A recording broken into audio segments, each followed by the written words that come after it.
Hey everyone, that time, I know you've been waiting for it. It's the Trey Lusk 5 guaranteed ways to make the Oscars more enjoyable. And I bring this to you because I've always loved the Oscars. I remember like picking out my Oscar pool or whatever and choosing who I want to win, especially in years where I saw most of the movies other than like the documentaries and stuff. But so I've always really enjoyed it. It's always fun for me. And then this year, I set an alarm essentially to watch the Oscars. No one else was home. I turned on the TV, so there's no distractions. I started watching it, and I don't know if you guys watched it, but it wasn't any good. So I had to stop watching it, and I just stared at the wall for 3 hours instead. And it was great. That I have no complaints about that. But for the Academy, because I know they follow me, I know they want to know what I have to say. Here it is. So the first thing I do to solve the Oscar watchability issue is I would like try to minimize any assaults they have during the show, because for me, after the assault, everything felt like uncomfortable. But I guess I saw what they're doing with it. I think it's an interesting idea to add a little bit more action to the show. But I think if you're going to do it, you should have like a bunch, like a WWE kind of thing. That I'd get if everyone is going to get attacked. But for me, if I was a presenter, I'd be kind of on edge if I might get attacked. But if I knew I was going to get attacked, then I could get along with it. Like at the Kids' Choice Awards, everyone gets slimed, so it's not a big deal. But if only one person got slimed, it'd be that tension. And I don't think people want that. So I'd either cut out all assaults, like the Golden Globes, or I would just put more production money into it.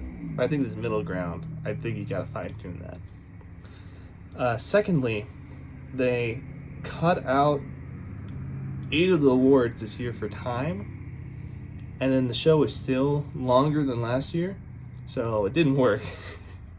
But I got some ideas to maybe fix that, because there's a couple things people watch the Oscars for: to see all the big stars, to see who won in each category, and that's it.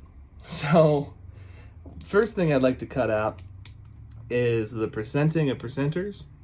I don't think you really need that. I don't think you need Jimmy Fallon to come out to present Tina Fey to present Best Documentary Short. I feel like, I don't know, just one person could go up there and just say the nominees are, maybe tell like one joke, like, oh, documentaries help us see what happened, and then just announce the winners. I feel like maybe that would be good. And there's no good reason to ever do what you're doing. It's not like a participation. Not everyone in Hollywood has to speak before every award. 2, I mean, there are plenty of venues for musical numbers, like the Grammys and concerts and the halftime show. But I don't think we need Lin-Manuel Miranda's doing his cover of Straight Outta Compton or whatever. I don't think people like it, because I'm people and I don't like it. And it takes time. And then after that, you play like a montage of like explaining what songs are for 4 minutes, and then the actual guy gets up there. So I'll just stop that. So I say musical numbers, people have Spotify. If they want to listen to music, they can do it on their own after the show.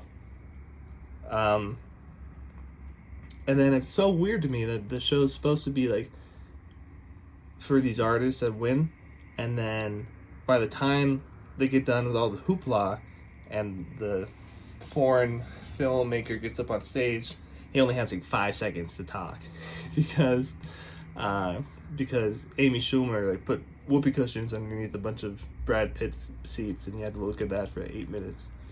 So I know it's crazy, but I think I would just announce the winners and then let the winners talk for like 2 or 3 minutes. That's what I would have the show be, basically. I know it's crazy, but I think we could do it. I think it's manageable.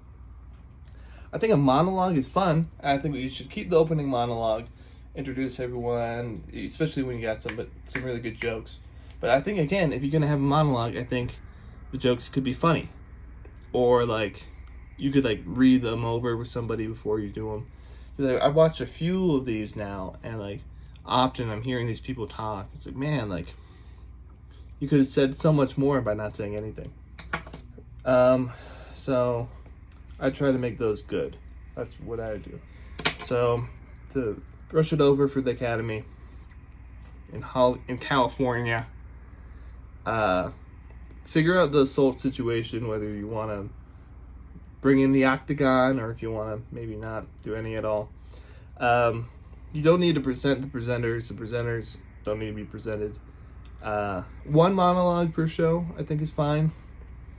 Let's cut out the Disney on Ice musical numbers that you do. And then I think you let the winners talk about what they want to talk about. And then I'd also add that if you could select the right movies to win and stuff, I feel like that'd make people happier. Because it's one thing when you pick movies that nobody likes, or you pick movies that nobody's seen, but then like what they tend to do is they'll pick movies that nobody's seen, and those who saw it didn't like them, and it's kind of like, and then they'll pick those to win sometimes, which is, to me, it just seems weird. Like, why wouldn't you pick a movie that I don't know. So maybe look into that a little more too. I appreciate your time, Grandma, and everyone else to watch this.